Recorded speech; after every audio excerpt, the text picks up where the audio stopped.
Saudara, dalam program Rosi, Ibu almarhum Yosua, Rosti Simanjuntak menyatakan menyebut nama Putri Chandrawati di pemakaman Yosua karena berharap istri Sambo memiliki hati nurani. Ibu Yosua mengaku terguncang dengan perlakuan keluarga Sambo kepada Yosua. Saya menyebut itu karena saya seorang ibu. Kalau seorang ibu itu pasti mempunyai naluri hati yang sangat lembut kepada anaknya. Yosua kan anaknya yang sudah bertugas di rumahnya, penuh tanggung jawab mengurus rumah tangga mereka dalam segala pengawalan, dalam segala tugas di rumah, dalam mengurus keluarga. Selama ini Yosua yang dipakai mereka semenjak si Yosua kerja di sana. Jadi saya seorang ibu yang memiliki hati nurani. Pasti kalau dia seorang ibu, pasti dia melindungi anakku, tidak membiarkan anakku sampai mati tergeletak dengan tubuh yang sangat kaku. Enggak ada satupun mereka yang memberi perlindungan kepada anakku. Itu membuatku semakin terguncang melihat tingkah seorang perempuan. Dia yang memiliki anak, tapi kasihnya tidak ada sedikit pun. Tidak ada rasa kemanusiaannya sedikit. Saudara, Polri telah merampungkan berkas perkara kasus pembunuhan berencana Yosua, termasuk kasus perintangan penyidikan. Hari ini Polri secara resmi telah menahan istri Verdi Sambo, Putri Chandrawati, di Rutan Mabes Polri jelang penyerahan berkas ke Kejagung Senin mendatang. Bagaimana Polri dan juga sejauh mana proses pemberkasan secara lengkap dan juga komitmen Polri mengawal kasus ini. Kita akan bahas bersama dengan Kepala Biro Penerangan Masyarakat Divisi Humas Polri, Brigjen Ahmad Ramadan. Selamat malam, Pak Ramadan.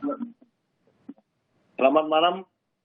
Pak Ramadan, kami apresiasi langkah Polri untuk bergerak cepat menuntaskan pemberkasan perkara penyidikan secara lengkap untuk diserahkan ke Kejagung. Sebelum membahas proses Kejagung, kita mau bahas dulu soal pengumuman yang tadi dilakukan Kapolri. Apa yang akhirnya menyebabkan pihak kepolisian menahan Putri Chandrawati? Ya, setelah penyidikan dilakukan dan seperti yang dikatakan oleh Bapak Kapolri, Putri Chandrawati telah melaksanakan wajib lapor dan sebelumnya juga disampaikan kondisi fisik yang sehat baik secara fisik maupun psikologis, maka pihak penyidik menetapkan dan memutuskan untuk menahan saudara PC tersebut. Oke, Pak, sebelumnya kan alasan untuk tidak menahan Putri itu kan karena memang Putri memiliki anak yang masih balita. Apa yang kemudian mendorong kepolisian akhirnya tidak merespon lagi alasan itu dan akhirnya memilih untuk menahan Putri? Tentu melalui pertimbangan-pertimbangan yang telah dilakukan, Polri juga mendengar saran dari beberapa pihak, tentu juga menilai ya rasa keadilan di masyarakat. Itulah yang menjadi pertimbangan-pertimbangan dari penyidik Polri. Dari pertimbangan rasa keadilan, juga menilai ya, masukan-masukan saran dari internal juga tentu masukan-masukan dari eksternal ya kepada pihak penyidik atau pihak Polri. Itulah yang menjadi pertimbangan penyidik memutuskan untuk melakukan penahanan terhadap saudari PC. Kenapa tempat atau lokasi penahanan ini dipisahkan antara PC dan juga Verdi Sambo? Ya memang sejak awal ya untuk keamanan maka sejak awal saudara FS dan saudara HK memang ditempatkan di Brimob ya. Sekali lagi alasan untuk keamanan ya. Sedangkan yang lain ditempatkan di Barreskrim. Oke, Kapolri sempat juga menyebut soal surat presiden terkait pemecatan Verdi Sambo. Ini suratnya sudah diterima Kapolri atau baru penyampaian resmi? Penyampaian itu resmi ya, penyampaian resmi dan tadi juga dikatakan oleh Kapolri dalam preskon yang disampaikan langsung Bapak Kapolri, maka setelah dinyatakan secara resmi, maka saudara FS sudah bukan lagi merupakan anggota Polri. Oke, tapi kemudian ketika misalnya Verdi Sambo masih mengajukan petun setelah ini, apakah peluang itu masih ada? Sudah disampaikan ya bahwa putusan ini tidak ada peninjauan kembali. Ya. Oke. Nah, sehingga kalau petun ini yang saya maksud adalah banding ya. Mhm. Setelah banding ditolak dalam sidang KKEP, maka tidak ada lagi peninjauan kembali ya. Oke, Nah, berarti sedangkan langkahnya selesai terkait sampai di situ dengan ya, Pak? ya terkait dengan gugatan petun, ya sudah disampaikan bahwa itu merupakan hak daripada saudara FS. Nanti kita lihat sejauh mana sidang peradilan petun tersebut. Lalu setelah proses ini ada di tangan Kejagung dan masuk ke persidangan, langkah Polri untuk mengawal kasus ini seperti apa, Pak? Ya, memang setelah dinyatakan berkas lengkap atau biasa namanya P21, maka kewajiban Polri ya sesuai dengan pasal 110 KUHP, maka Polri akan menyerahkan tersangka dan barang bukti atau kita sebut tahap 2 ya. Nah tentu kita tetap memonitor perkembangan dan juga membantu kejaksaan baik dalam memberikan saksi yang terkait dengan saksi anggota Polri, juga mengamankan daripada kegiatan tersebut. Ya kita ikut kawal sampai tuntas proses sampai persidangan nanti. Oke, bagaimana dengan proses etik yang berjalan? Sejauh ini sudah ada berapa dan ada berapa lagi polisi yang akan disidang dan prosesnya ditargetkan sampai kapan selesai, Pak Ramadan?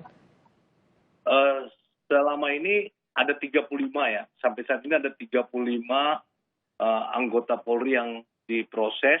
Dari 35 ini berjalan terus secara maraton, ada 17 yang sudah dilaksanakan sidang kode etik, dan sudah ada keputusan ya, dari keputusan PTDH ada 5 orang, dan juga ada yang mendapat putusan demosi berkisar 1 sampai 8 tahun demosi, dan juga ada beberapa orang yang ditempatkan khusus ya.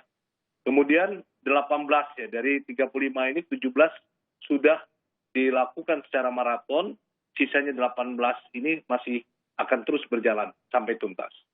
Oke, soal Brigjen Hendra ini masih soal terkait etik, Pak Ramadan. Apa yang membuat sidang etik terkait atau terhadap Brigjen Hendra ini ditunda? Ya, pertama kita telah sampaikan bahwa salah satu kendalanya adalah salah satu saksi sakit ya, sehingga tentu saksi ini merupakan saksi dalam kasus persidangan HK. Nah tentu akan disusun jadwal kembali ya prosesnya. Kita pastikan bahwa ke-35 orang terduga pelanggar tersebut kita pastikan akan terus berjalan sampai tuntas. Oke, Pak Ramadan, ini kalau kita bicara soal kasus kematian Yosua, di sini Polri mendahulukan sidang etik dibanding kasus persidangan di pengadilan. Ini diapresiasi sejumlah pihak karena dianggap mengurangi beban Polri dalam menangani kasus pidana anggotanya ke depan. Apakah praktik ini juga akan diteruskan ke depan atau hanya berhenti atau dikhususkan di pembunuhan Yosua saja? Ya, kami sampaikan penegakan hukum suatu perkara ya, di mana kasus tersebut diproses secara pidana dan juga diproses secara etik, ini dilakukan secara paralel dan bisa bersama-sama. Tentu ya, ini dengan aturan yang berbeda, di mana kalau kode etik berdasarkan peraturan kepolisian nomor 7 tahun 2022, sedangkan kalau pidana diatur dalam Undang-Undang nomor 1 tahun 46 dan Undang-Undang pidana lainnya. Nah ini dilakukan ya untuk mempermudah dan memperlancar ya, di mana di dalam Perpol nomor 7 tahun 2022 ya, bahwa kita tidak menunggu putusan pidana lagi. Artinya proses ini bisa berjalan secara paralel ya. Dan kami pastikan bahwa proses ini bukan untuk kasus yang saat ini berjalan ya, kasus SFS CS, namun juga selanjutnya ya, setelah Perpol nomor 7 2022 ini dikeluarkan, maka selanjutnya begitu ada anggota yang melakukan perbuatan pidana, maka dilakukan hal yang sama. Jadi tidak berhenti sampai di sini. Oke, Pak Ramadan, kalau terkait kembali lagi ke Bu Putri, ini kan menjadi sorotan karena memang ini satu hal yang memang ditunggu-tunggu oleh masyarakat, yang sebelumnya jadi pertanyaan kenapa Bu Pece nggak ditahan sampai akhirnya hari ini ditahan.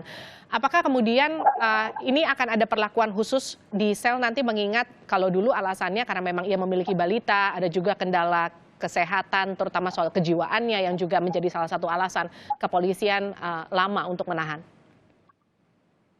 Ya perlakuan tetap sama ya Mbak ya. Perlakuan ini sama dengan perlakuan para tahanan lainnya ya. Artinya tidak ada perlakuan istimewa terhadap saudara PC dalam penahanan ini. Perlakuan tersebut disamakan dengan para tahanan lain. Baik, artinya tidak ada perlakuan khusus terhadap Putri Chandrawati ya Pak Ramadan? Ya, tidak ada perlakuan khusus, tidak ada perlakuan istimewa terhadap saudari Putri. Jadi perlakuan sama, haknya, kewajiban dan hak para tahanan sama ya. Baik, Pak Ramadan, izin saya jeda azan maghrib sejenak untuk mengumandangkan azan maghrib di wilayah Jakarta dan sekitarnya. Kemudian nanti saya akan kembali berbincang bersama Anda.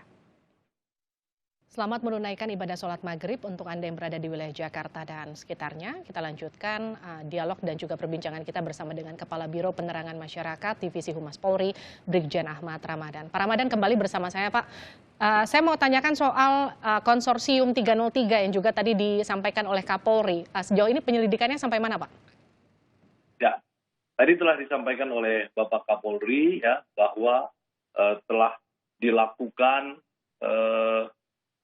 dibentuk tim sus ya, dibentuk tim sus untuk melakukan penyelidikan dan telah disampaikan capaian terhadap penindakan terhadap kasus-kasus perjudian, baik itu perjudian online maupun perjudian non online ya. Artinya ya kita benar-benar serius dalam menangani kasus perjudian yang ada di Indonesia, terutama disampaikan tadi khususnya bulan Juli, Agustus dan September ya, berapa banyak kasus yang ditangani di beberapa wilayah ya. Tentu ini merupakan musuh bagi masyarakat dan tentunya musuh bagi Polri. Nah, kita menjadi pertaruhan bagi kita untuk mewujudkan kepercayaan masyarakat dan juga menjaga marwah kepolisian ya. Ketika ada isu-isu seperti itu, tentu kita harus menangkis dengan pembuktian bahwa kasus perjudian itu diungkap dengan benar-benar, mulai dari Mabes Polri dan seluruh jajaran diperintahkan untuk melakukan penindakan dengan tegas segala bentuk perjudian di Indonesia. Lalu bagaimana dengan Bagan yang juga sempat ditunjukkan di DPR terkait dengan konsorsium 303 yang juga menyeret 3 Kapolda Pak? Ya, tadi seperti yang disampaikan oleh Bapak Kapolri ya, bahwa isu atau informasi tersebut ya itu tidak benar ya, itu tidak benar, tidak ada keterlibatan ketiga Kapolda tersebut. Baik, lalu sejauh ini setelah proses ini dibawa ke Kejaksaan Agung, proses persidangannya dimulai, sejauh itu komitmen Polri untuk menyelesaikan kasus ini sampai tuntas mulai dari pembunuhan Yosua, pengungkapan dugaan konsorsium 303, sampai kemudian soal proses etik dan juga soal private jet Brigjen Hendra akan seperti apa Pak? Ya, semua kasus yang ditangani oleh Polri ya, baik yang ditangani oleh Bareskrim dan jajaran Polda, juga yang ditangani oleh Dipropam terkait kasus-kasus ini akan ditangani oleh serius ya. Dan tentu ini ditangani secara tegas, secara humanis, dan memenuhi rasa keadilan masyarakat ya. Dan ini merupakan komitmen Polri dan komitmen pimpinan Polri ya dalam menjaga marwah kepolisian ya. Dan Polri benar-benar secara serius dalam menangani kasus tersebut. Dan tentu kita meminta saran ya tadi dikatakan oleh Bapak Kapolri, kita juga ingin ditegur sekalipun dikritik oleh masyarakat ya terhadap perilaku anggota yang menyimpang ya.